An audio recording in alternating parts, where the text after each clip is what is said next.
সৌরভ চলে আসো। হ্যাঁ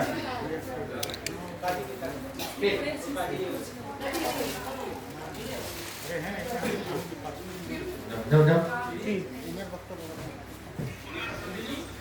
আমাদের সুব্রত বেরাকে মঞ্চে ডাকবো। সুব্রত বেরা, কল্পতরু ভট্টাচার্য,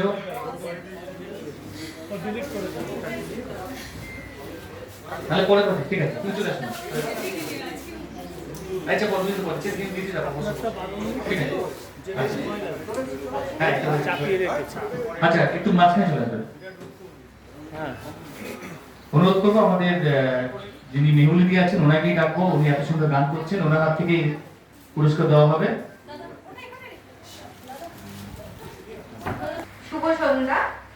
আজকে এখানে আসতে পেরে আমার খুব ভালো লাগছে, বিশেষ করে আলিদাকে বিশেষ বিশেষ ধন্যবাদ, কারণ আজকে আলিদার জন্যই আমি আজকে এখানে এবং বেঙ্গল মিডিয়ার সঙ্গে যুক্ত হতে পেরে নিজেকে ধন্য মনে করছি।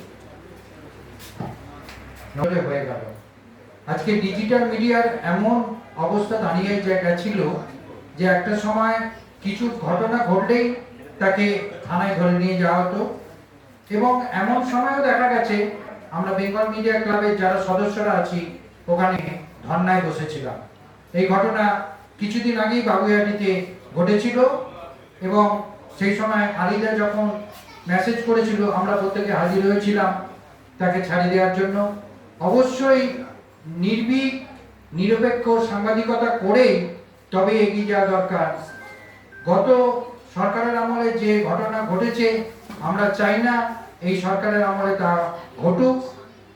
এখন ভরসা দরকার, ভয় চলে গেছে, ভরসা দরকার। যেই সরকারই আসুক আমরা নির্ভীক সাংবাদিকতায় এগিয়ে যাব ডিজিটাল মিডিয়া। ধন্যবাদ সবাইকে আমার প্রণাম। আমার আলিদাকেও অনেক অনেক ধন্যবাদ আমাকে এখানে ডাকার জন্য। এবং আমার খুব ভালো লাগছে এখানে এসে। আমি এখন মাস কমিউনিকেশন নিয়ে পড়াশোনা করছি, প্লাস আমার একটা ছোট ইউটিউব চ্যানেলও আছে এবং আমি ডক্টর পার্থ চট্টোপাধ্যায়ের সাথে ভ্যালু লিটারেসি মুভমেন্টেও জড়িত, ছোট ছোট বাচ্চাদেরকে মূল্যবোধ শেখাই। তো তার পাশাপাশি সাংবাদিকতা তো করছি, আমার পড়াশোনাও করছি সব নিয়ে। আমি এখন তো অতটা অভিজ্ঞ নই, কিন্তু আলিদাকে অসংখ্য ধন্যবাদ আমাকে এখানে বলার জন্য।